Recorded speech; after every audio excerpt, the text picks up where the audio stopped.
누가복음 8장 16절부터 18절까지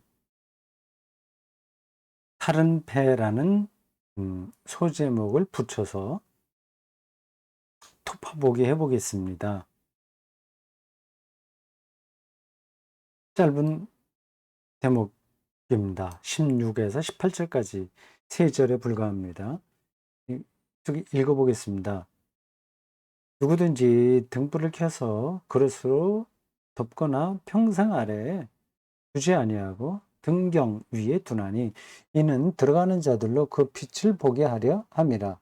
숨은 것이 장차 드러나지 아니할 것이 없고 감추인 것이 장차 알려지고 나타나지 않을 것이 없느니라.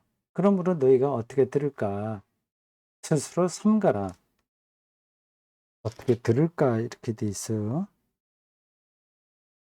문장이 깔끔하지는 않은데 누구든지 있는 자는 받겠고 없는 자는 있는 줄로 아는 것까지도 빼앗기리라 하시니라. 이 병행구로 마가복음 4장 21절에서 25절이 나와 있고요.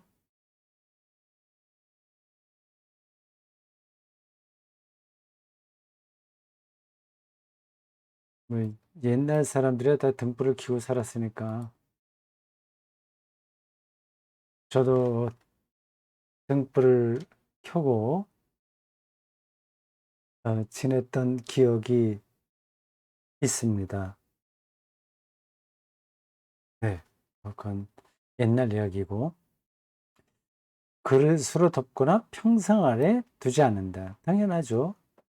이렇게 램프 옛날에는 석유로 불을 붙여서 중간에 유리가 있고 그 안에 심지가 있고 밑에 기름이 있고 이제 그게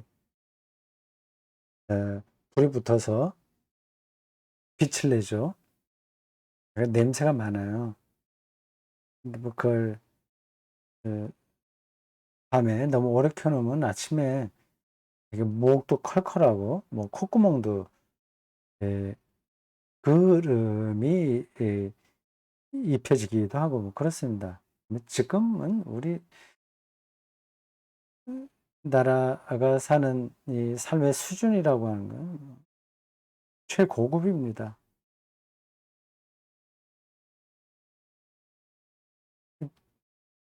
빛을 밝혀야 되는데 그걸 뭘로 덮어놓진 않잖아요. 등경이라는 말은 좀 낯설죠. 등을 걸어두는 장치입니다. 이건 뭐 더 설명할 것도 없죠. 지금은 이런 느낌들이 별로 와닿지 않습니다. 옛날엔 그 등불을 켜면 아, 느낌이 좀 특이하죠. 방이라고 하더라도 어두운 데도 있고 좀 밝은 데도 있고 합니다. 근데 지금은 뭐 전기불로 다 방 전체가 환하죠.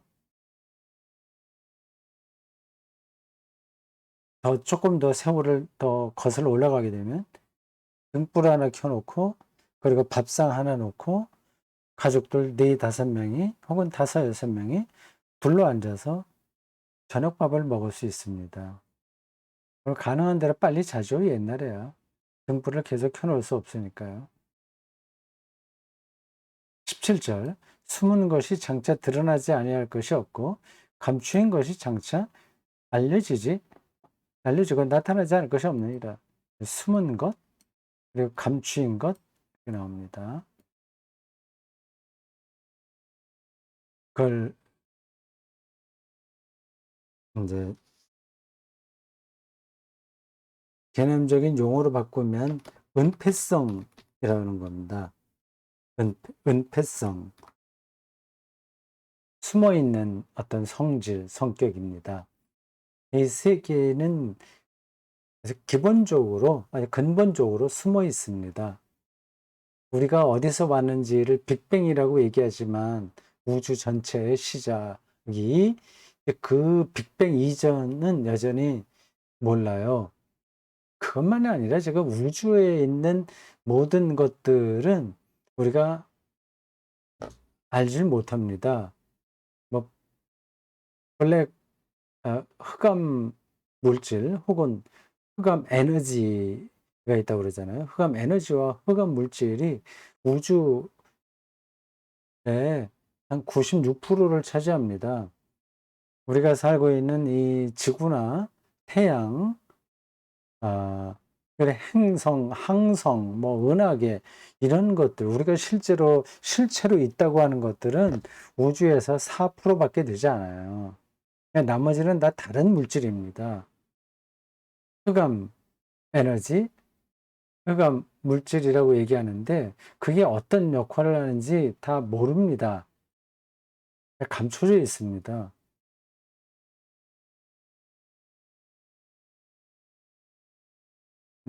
온 세계가 다 이런 점에서는 은폐되어 있다, 숨어 있다, 어둡다, 이렇게 봐야 됩니다. 우린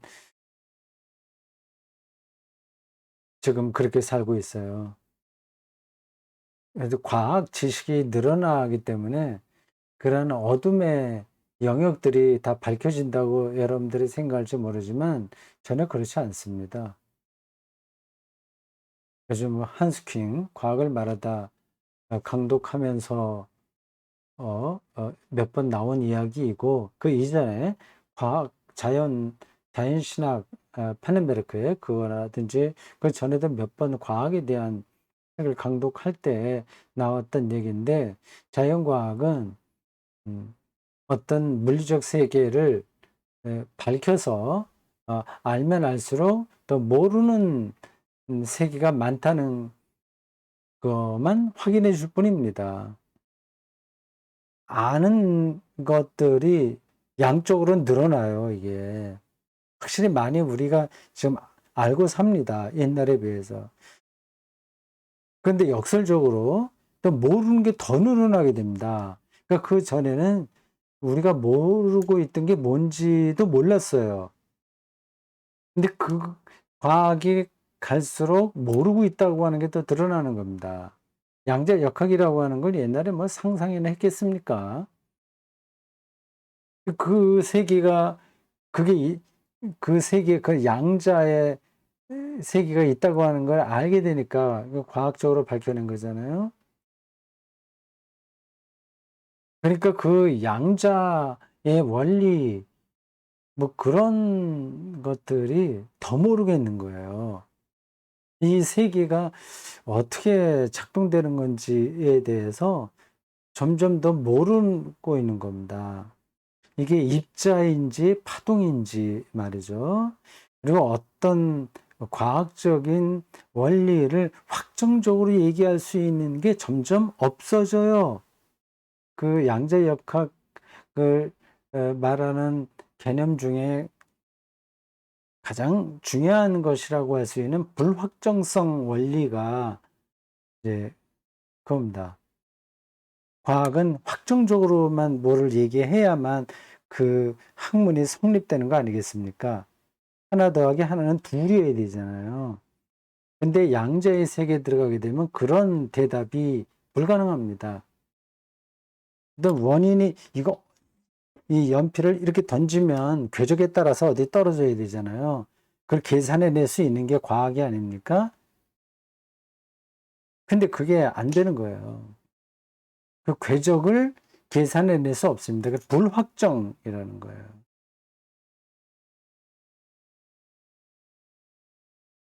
숨어 있습니다.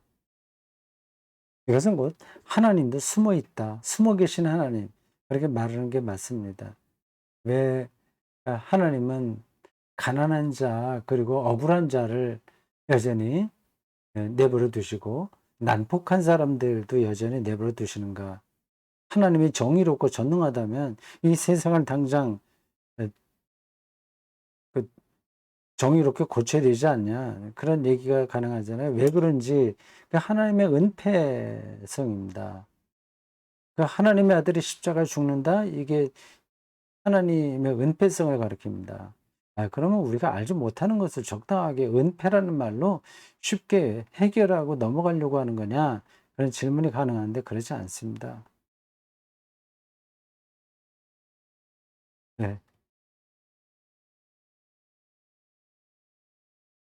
그러므로 너희가 어떻게 들을까 스스로 삼가라. 누구든지 있는 자는 받겠고 없는 자는 있는 줄 18절 있는 줄로 아는 것까지도 빼앗기리라. 뭐 이 비슷한 표현들은 다른 데도 몇 군데 나오는 것 같습니다. 있는 자는 더 받고 없는 자는 있는 것까지 빼앗긴다고 하는 겁니다. 이게 진리의 속성이기도 합니다. 믿음도 그와 비슷하죠. 믿음이 있는 사람에게는 세계와 생명 이런 것에 대한 이해가 더 깊어져서 풍요롭게 되는데 그게 없는 사람들은 그런 풍요로운 삶을 영적으로 풍요로움을 놓치게 됩니다. 뭐 스포츠나 예술도 마찬가지예요.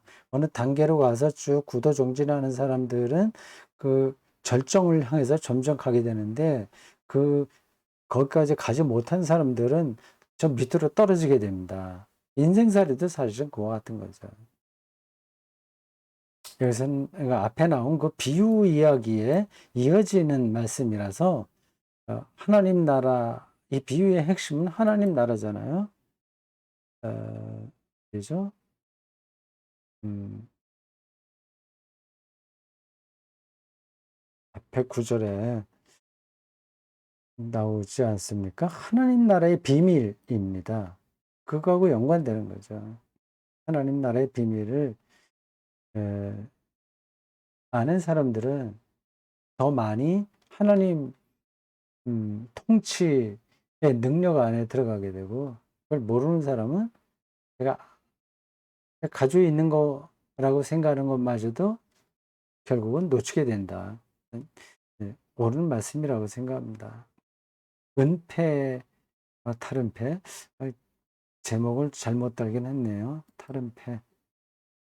드러난다, 언젠가는.